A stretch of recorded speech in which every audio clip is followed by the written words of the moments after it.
Hey, it's Ramsey Dewey over here in Shanghai, China. Welcome to another edition of Q&A with the Coach. Today we have a question from our friend Mateus. He wants to know what happens in a legal sanctioned fight when one of the fighters dies. If a fighter kills his opponent in the ring or in the cage, what happens? What is the process behind that? So before I delve into the second half of his question, let's answer that. If it's a legal sanctioned fight, then there are no legal consequences, because prior to a legal sanctioned fight, whether it's a professional or amateur boxing, MMA, Muay Thai fight, etc., the fighters have to legally acknowledge that fighting is an inherently dangerous sport that may result in serious injury or death. Essentially, you have to sign a death waiver. So, to quote Ivan Drago, how do you say his last name, from Rocky IV, if he dies, he dies. Now that sounds pretty harsh, but there are no legal consequences for killing a man in the ring or in the cage as long as you are abiding by the rules of the sport. So, fortunately, that doesn't happen very often. In the entire history of mixed martial arts so far, I believe 7 fighters have died as a result of the fights that they were not necessarily in the cage, but as a result of injuries sustained from their fights. 0 so far in the UFC. Fingers crossed. Again, fighting is an inherently dangerous sport. So when MMA has existed as a competitive sanctioned sport for as long as boxing has, we'll get much more reliable data. In the sport of boxing this last year alone, I can think of at least 2 cases of fighters who were killed in the ring. And yeah, legally, if the fighters are abiding by the rules, if they're not flagrantly fouling their opponents, there are no legal consequences. Moral consequences, that's a whole different story. Now, there was a second part of this question. Mateus wants to know, he says, I'm aware this doesn't happen very often, and each time after it happens, some big changes are brought to reality. What is your take on it? Okay, sometimes, not always, but sometimes, in combat sports, when serious injuries or death happen, athletic commissions get together and they talk about it and they make some changes. For example, in judo and Brazilian jiu-jitsu, the leg scissor takedown is an illegal move, which is unfortunate because I think it's an awesome move and I love it. But back in the 1980s, there was a high-profile judo match between 2 very high-ranking Japanese judoka, and one attempted the leg scissor takedown. Judo nerds, tell me how to say that in Japanese in the comments down below. And in this particular match, the fighter who was defending the takedown was trying very hard to stay balanced. They were both very strong men, and there was so much pressure on the leg from him attempting to stop the takedown and the guy attempting the takedown, rolling over, putting his body weight into it, that the legs of the standing fighter snapped. And so the judo commissioners, the athletic commissions got together and decided, this throw is too dangerous, something has to be done, we're going to ban this from competition. Now, in some sports you'll see this. In the UFC, for example, the New Jersey State Athletic Commission, or Control Board, whatever they were called, which is a boxing commission.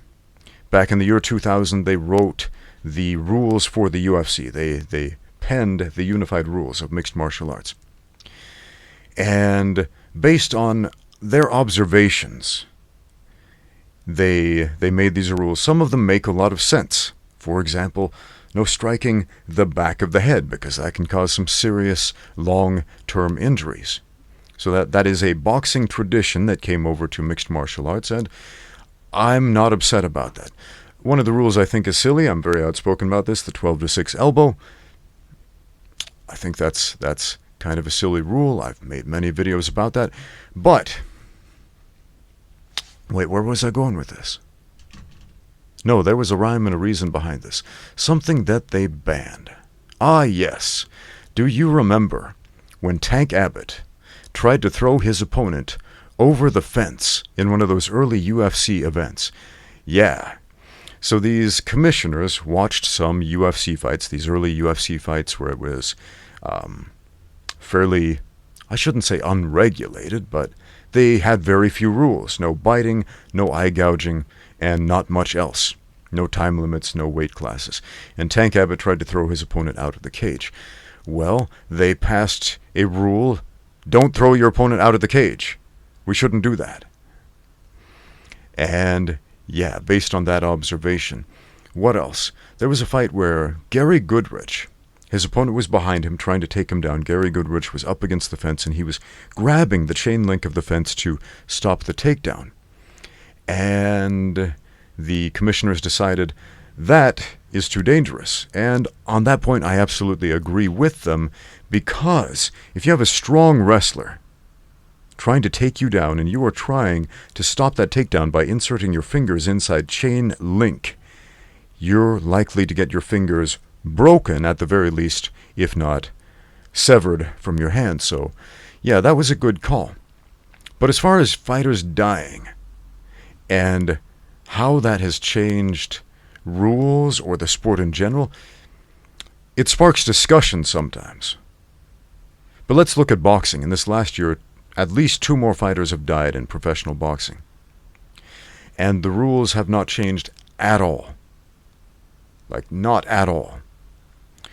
If you look at the history of the changes in the rules of boxing, most of the changes were not enacted because of injuries. For example, what was it? The mandatory 8 count. There never used to be a mandatory 8 count in boxing 100 years ago. If you watch, say, the 1919 World Heavyweight Championship between Jack Dempsey and Jess Willard, okay? Every time Jack Dempsey knocks down Jess Willard, he stands over him.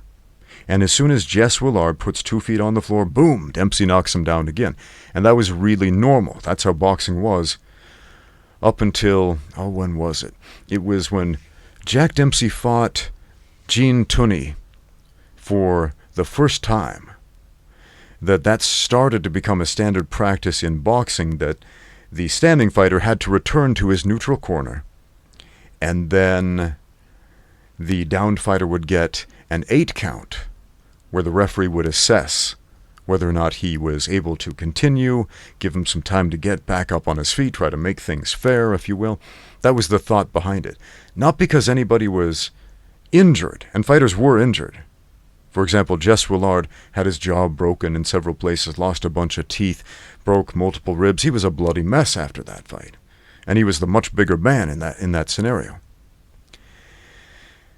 But the rules didn't change because of that, I believe. And I could be wrong about this. Boxing historians, please correct me in the comments down below. What I understand is that Dempsey and Gene Tunney were actually friends.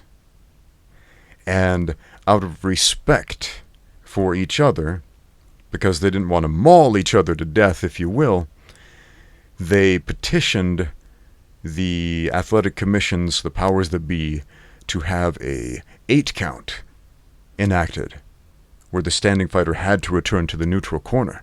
Both fighters agreed that was in their best interest, both personally and professionally. And again, that had nothing to do with fighters dying. Now,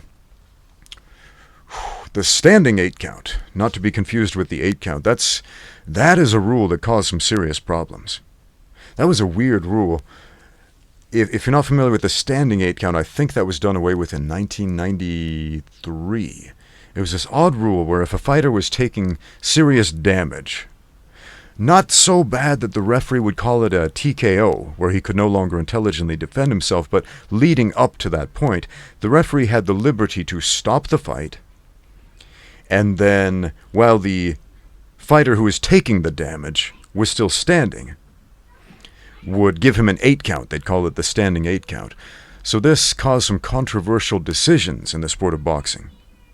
Now, nobody died to get this rule changed. It was simply controversial decisions. Like, hey, if it wasn't for that standing 8 count, this guy would have won and that guy would have lost. He didn't have a fair shake right there. So, yeah, man. how much has death actually influenced the sport of mixed martial arts? I don't think it has, to be honest. Because in the time that those 7 fighters in sanctioned fights have died, the only rules that have been changed were the following. Okay, and they are: you are no longer allowed to point your fingers directly toward the eyes of your opponents in the stand-up portion of the fight. So if we're fighting, I can't do this. I have to have my fingers pointed away from the eyes, either a closed hand, fingers pointing up, something like that, or facing some other direction than directly at your eyes. And I think that had a lot more to do with, say, John Jones doing this sort of thing, snake-style kung fu eye pokes, than anybody dying in a fight. What else changed? The 4 points of contact rule. Prior to that, it was the 3 points of contact rule, meaning when a downed fighter is down, and downed fighter was defined previously as 3 points of contact on the ground. So, if you have 2 feet and 1 hand on the ground, you were a downed fighter. Now that's not the case. Now you have to have 4 points of contact, meaning 2 hands and 2 feet. Now if you're kneeling, sitting, lying down, or belly down, you're always a downed fighter. But as far as on the hands and feet, it has to be 2 hands and 2 feet now to be considered a downed fighter.